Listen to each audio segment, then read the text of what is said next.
La llegada a Egipto en 1876, todo esto estamos hablando antes de Cristo. Entonces es interesante para que sepamos la llegada a Egipto, o sea, el periodo de Jacob sobre el año 1800 antes de Cristo. En Egipto permanecieron 430 años, así que hasta el 1446 salen de allí. La salida de Egipto sería 1446. ¿Cómo se puede hacer esa reconstrucción para que sepan por dónde empezar y revisar ustedes de acuerdo al texto bíblico? Porque ahora viene lo que vamos a hablar. Cojan el primer libro de Reyes en capítulo 6 y los primeros versículos hasta el versículo 4 o versículo 7, bueno, especialmente el primer versículo, dice que Salomón empezó a construir el templo cuando completaba su cuarto año de reinado. Sabemos que Salomón empezó a reinar en el año 971. Si completaba su cuarto año de reinado, entonces estamos en el 966. Pero el dato que nos da Reyes es el siguiente, y dice 480 años después de haber salido de Egipto. O sea, hacía 480 años habían salido cuando Salomón empieza a construir el templo. Entonces, si uno hace la suma, entonces ya sabe cuándo salieron de Egipto, y ahí para atrás puede empezar, porque la Biblia nos da todos los datos ahí en números de cuándo ocurrieron esos hechos de acuerdo al relato bíblico. Entonces, el primer templo se había construido o se había inaugurado en el 966, el reino se dividió en el 931, Samaria acá en el 722, Judá acá en el 586, regresan a Jerusalén en el año 538, el segundo templo se comienza a construir en el 520 y se inaugura en el 515, la muralla se reparó con Nehemías en el 444, la rebelión macabea fue sobre el 167, Cristo habría nacido en el año 0. Ya ustedes saben los rollos que hay allí. La destrucción de Jerusalén sería en el año 70. La iglesia primitiva comienza allí. Y las invasiones musulmanas sobre el año 700, que cerrarían, digamos, todo ese periodo de lo que hay. ¿Qué es lo interesante aquí? Podríamos decir que hasta aquí, hasta el primer templo, digamos que hoy en día la historia y la arqueología más o menos van de la mano. De tal suerte que si usted lee dos autores distintos, quizá le den datos diferentes, pero con un margen de error muy chiquitico. Es decir, puede ser que haya un autor que le diga a usted que la reparación de la muralla no fue en el 444, sino en el 445. Que no fue el 30 de diciembre, sino el 1 de enero. No importa, no es problema. Aquí nos pueden dar una diferencia de 1 año, 2 años, 1 año, 2 años, no importa. 10 años, 20 años, no es problema. El problema es de aquí para atrás. De aquí para atrás.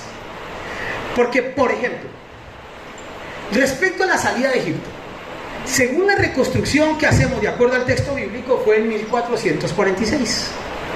De acuerdo a una serie de datos históricos y arqueológicos que tenemos hoy en día, los arqueólogos e historiadores que creen que sí hubo una salida de Egipto, la fecha en el año 1250, no en 1446, es decir, una diferencia de 200 años, y eso sí ya tiene pelos.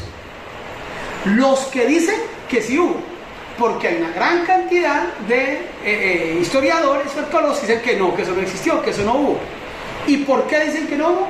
Sencillo, porque no tenemos una evidencia arqueológica contundente que nos diga sí lo hubo. Pero esto es más o menos un recorrido histórico que podríamos nosotros describir a partir de lo que el texto bíblico nos permite a nosotros conocer. Historia bíblica. Miremos rapidito, solamente para que nos podamos ubicar y luego podamos ir a comprender más de cerca la historia bíblica.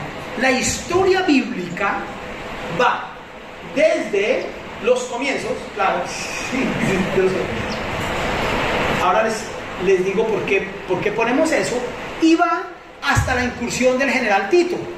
Esta incursión es una incursión del general Tito, un general romano que avanza con sus tropas contra el pueblo hebreo que se habría rebelado en el año 70 después de Cristo.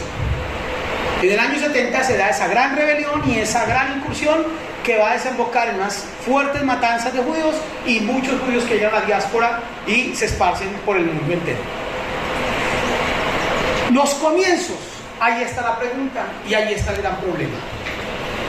Hoy en día los historiadores bíblicos discuten con fuego y sangre esta pregunta: ¿dónde comienza la historia de Israel? ¿Dónde comienza? Para esa escuela que les he mencionado ya varias veces, solo existe lo que hemos descubierto, lo demás no.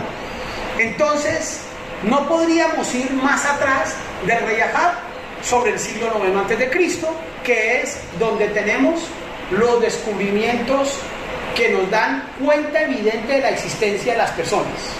O sea, a partir del rey Ahab ya tenemos evidencia de que sí existió.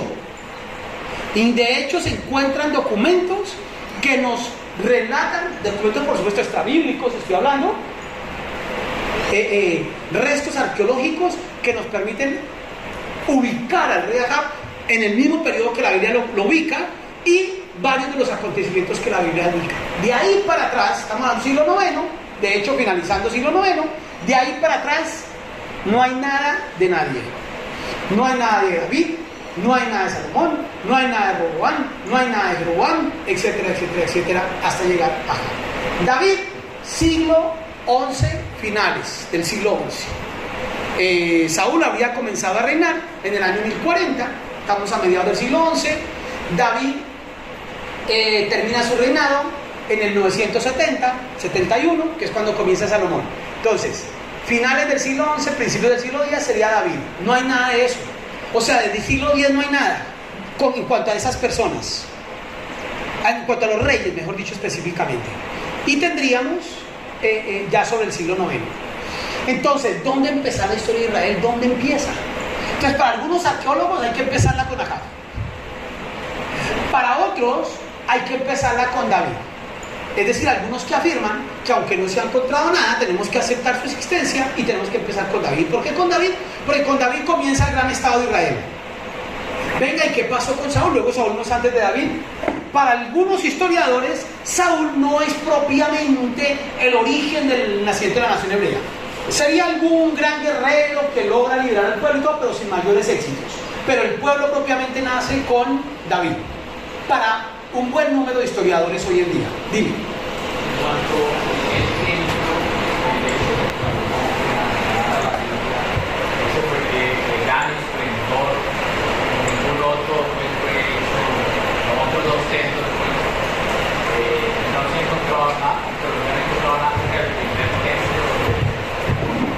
Bien, gracias por tu pregunta. A ver, acerquémonos a la pregunta con cuidado. ¿Me estás preguntando por cuál templo? Templo que hizo Salomón. No, pero ¿cómo dijiste? ¿Cuál templo? Primero.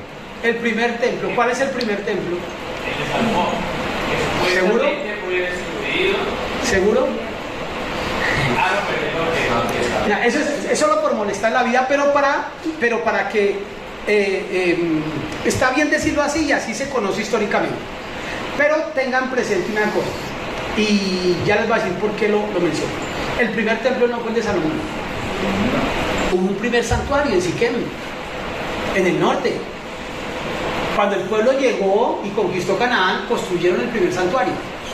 Si leemos el primer libro de Samuel, los primeros capítulos, ¿qué nos dice allí? Que Samuel fue criado en el templo. Samuel. ¿Y cuál templo fue criado? Samuel. Si no había todo el primer templo, Salomón no estaba ni... Hubo un templo. Esto es solamente aquí chismes de cocina nomás, no quiero entrar en ese detalle. ¿Saben ustedes por qué a David se le ocurrió hacer un templo? ¿Por qué a David se le ocurrió hacer un templo? Pura arrogancia. El primer templo de Siquem era estratosero. David quería un templo estrato 6. El primer templo, el de Siquén, estaba en la costa. David era paisa.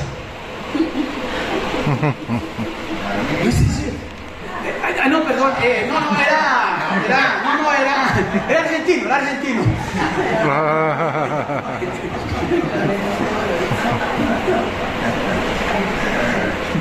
Esto fue un problema de regionalismos. Ya había templo. Y David le dice, es que yo tengo este santuario, este palacio, pero el arca del Señor está en una carpa. ¿Y por qué está en una carpa? ¿Por qué no lo dejó en el templo? Ah, no, porque lo había sacado de allá, porque como él era del sur, entonces su centro de gobierno lo hizo allá y todo eso. Era simplemente un dato ahí curioso, ¿no? Pero ahora volvamos a la pregunta tuya. El primer templo es el que conocemos como el templo de Salomón, el que se construye en Jerusalén. El templo se habría construido en el año 966, decíamos, y duró 7 años su construcción, así que en el 959 terminó su construcción. Ese templo habría sido arrasado por Nabucodonosor y su ejército en el año 586, 14 de julio, cuando invadieron y destruyeron todo el templo, acabaron con todo eso, ruinas, y se llevó cautivo el tercer grupo de 4 que se llevó cautivos a Babilonia. Se lleva ese año, el 586, ese tercer grupo, y el templo queda allí. Cuando el pueblo regresa, lo reconstruye, y es lo que llamaremos el segundo templo. El templo bajo la dirección de Zorobabel. Primer templo bajo la dirección de Salomón, segundo templo bajo la dirección de Zorobabel. Segundo templo. Dato interesante, muchos de nosotros hemos oído hablar del tercer templo.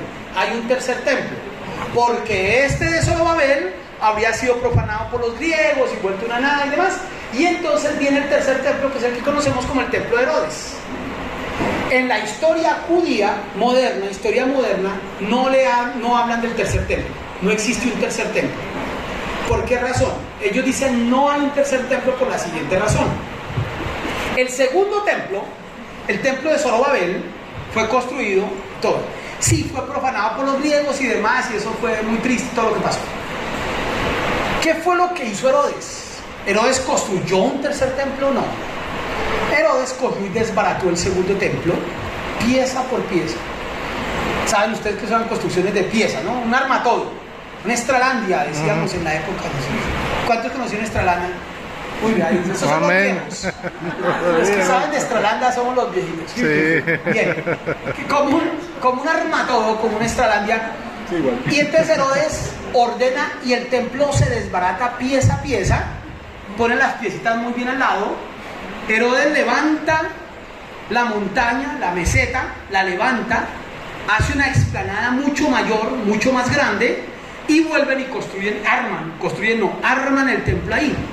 Entonces, para los judíos hoy, ese no es un tercer templo, ese es el segundo, ampliado. El mismo segundo, solo que fue levantado, fue remodelado, fue restaurado. Entonces, hoy se habla del segundo templo. Pero la historia es para que entendamos lo siguiente. Si el primer templo quedó allá abajo, las ruinas del primer templo quedaron abajo, no tenemos absolutamente nada del primer templo hoy. Bueno, ya tenemos algo, historia que les cuento más adelante con más detalle, pero ya tenemos algo, pero ¿qué pasa? Hoy en día, donde está la mezquita del padre, perdón, la mezquita de Omar, ¿conocen la mezquita de Omar? La cúpula de la roca. Sí. ¿Sí? ¿Esa? En fotos. ¿Cómo? En fotos. Hasta septiembre. Que tiene esa cúpula de oro allá, ¿no? Bien, donde está la mezquita de Omar, debajo de eso fue donde estuvo el primer templo. Debajo. De hecho, el segundo templo estuvo ahí en esa explanada. ¿Qué tanto abajo? No sé. Pero ahí estuvo abajo. ¿Qué es lo que ocurre? Como esa zona donde está la mezquita pertenece en este momento al dominio musulmán, debajo no se pueden hacer excavaciones. De hecho, no la pueden hacer ni judíos ni musulmanes, pueden hacer excavaciones ahí. Está prohibido totalmente. Entonces, ¿qué pasa? Como está prohibido las excavaciones, no se ha podido saber nada del primer templo, y todo lo que hablamos hoy es del segundo templo.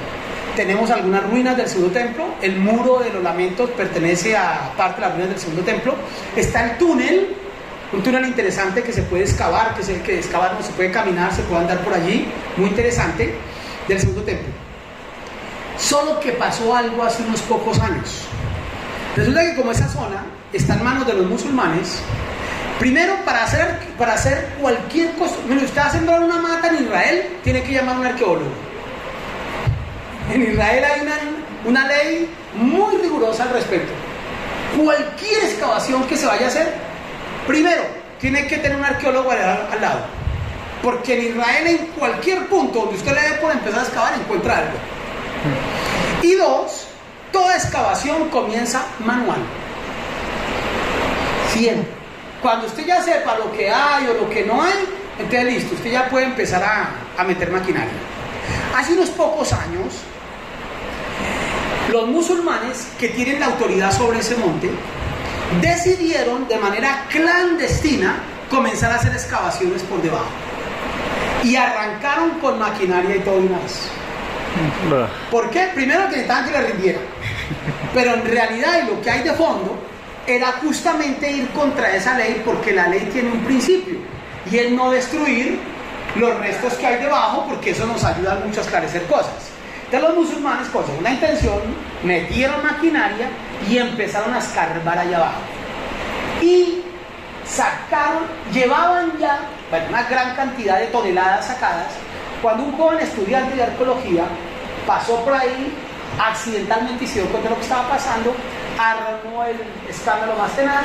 El Estado de Israel no quería hacer nada por miedo, realmente el escándalo fue tan fuerte que el Estado de Israel tuvo que intervenir, pararon la obra. Cuando la pararon, habían sacado ya 400 volquetadas de escombros. 400 volquetadas.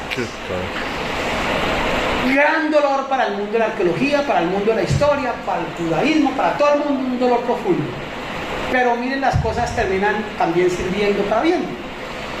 Israel, o los arqueólogos en Israel, se pusieron a la pata de los escombros, los encontraron y los recuperaron, los recogieron los escombros y los trajeron a varios lugares en Israel, en Jerusalén, y comenzó una nueva escuela de arqueología, una nueva forma, un nuevo método de arqueología que hasta el momento nunca se ha usado. Lo crea Israel, se hacen los padrinos, que se llama tamizaje. El tamizaje es una nueva forma de hacer arqueología, que consiste, lo que nunca se había hecho, consiste en lavar escombros. Es un proceso de lavado de escombros. En los últimos 2 años que hemos ido, las últimas 2 ocasiones que hemos ido a Israel al curso de arqueología, bueno, siempre que vamos, participamos nosotros de arqueología, hacemos arqueología con nuestras manos, allá sí vamos con gorrito y con brochita y con todo y palita y hacemos arqueología también. Y en los últimos 2 años hemos acompañado el proceso de tamizaje, hemos tenido acceso a ese material. ¿Sabe qué es lo lindo de eso? Que todo eso pertenece a la época del primer templo. Cosas del segundo y del primer templo. Y hoy por hoy se han podido descubrir cosas. Por supuesto que todo lo que se ha encontrado, bueno, no todo, pero los elementos han estado dañados, desbaratados y todo, pero se han encontrado muchas monedas, se han encontrado muchos materiales, restos interesantísimos que dan cuenta de esa época. Entonces, eso es todo lo que tenemos, pero de hecho es muy poquito.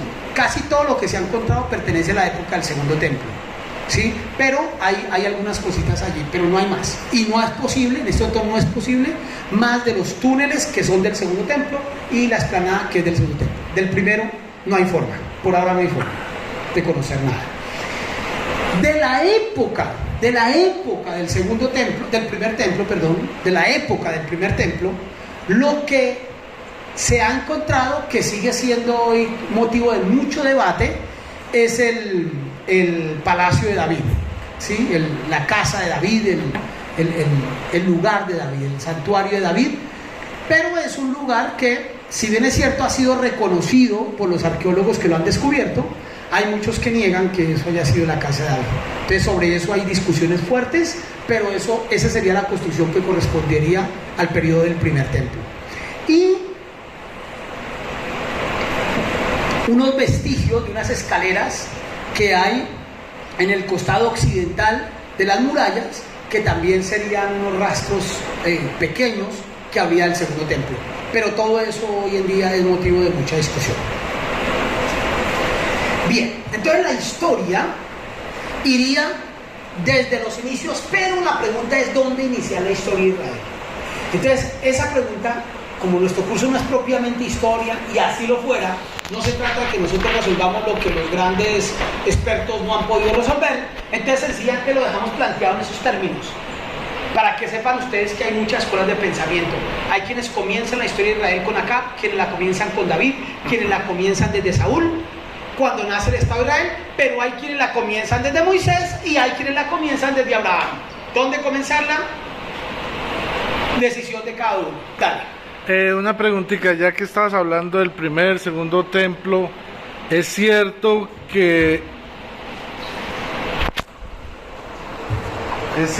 los judíos están planeando construir un tercer templo y que están, digamos, haciendo todo el aparataje y todo para en algún momento restaurar un tercer templo?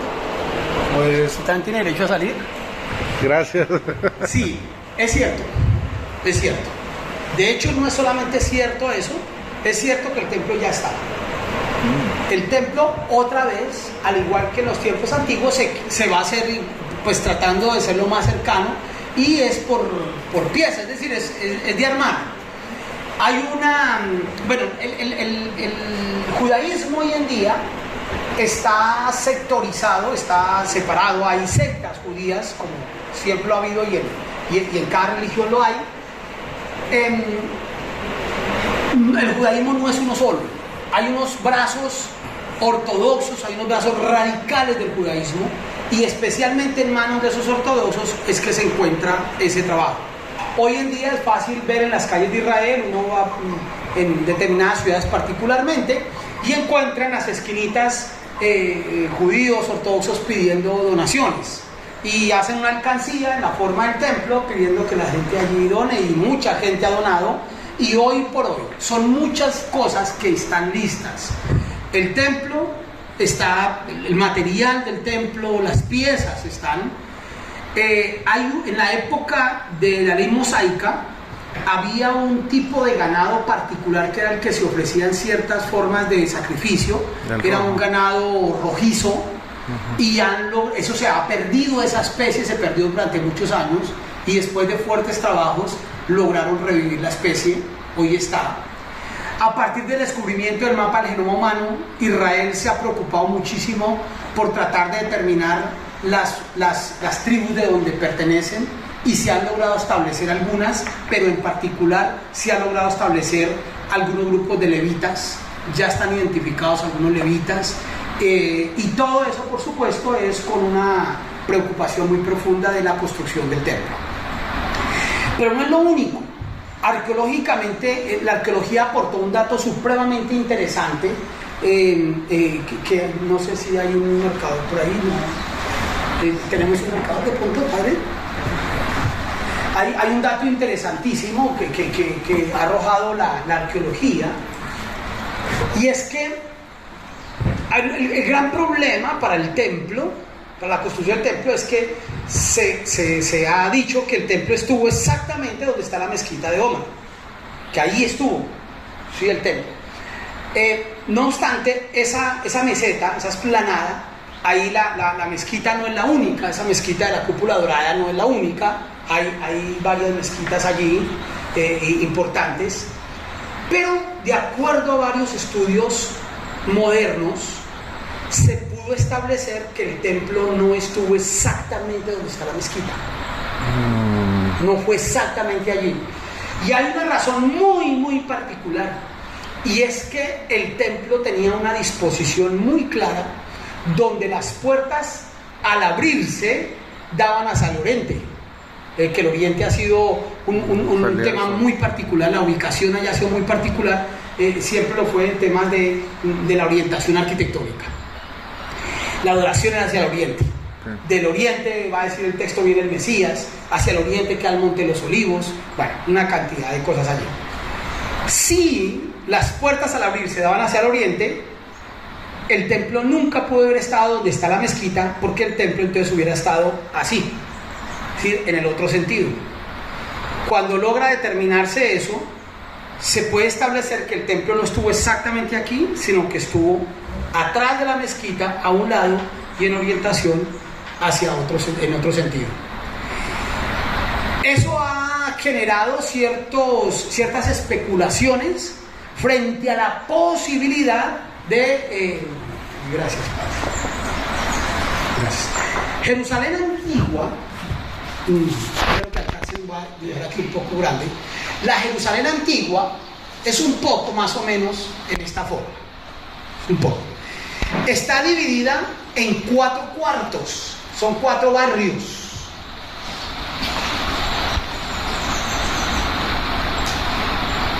Poco más o menos así.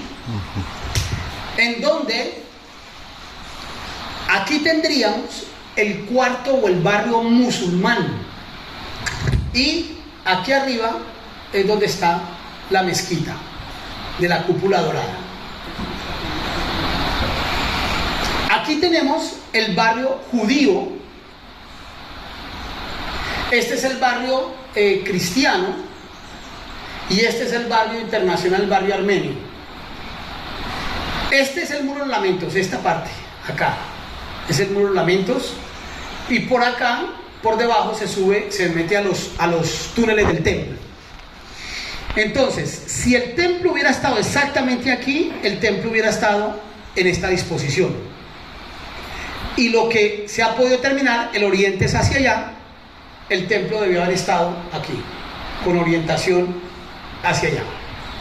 Lo que despertaría entonces esa hipótesis o esa posibilidad de que en algún momento el pueblo hebreo llegara incluso a negociar, el pueblo hebreo, no los judíos actualmente, pero los judíos lograran llegar a negociar políticamente para que no se tuviera que desbaratar la mezquita de Omar y se pudiera construir el templo.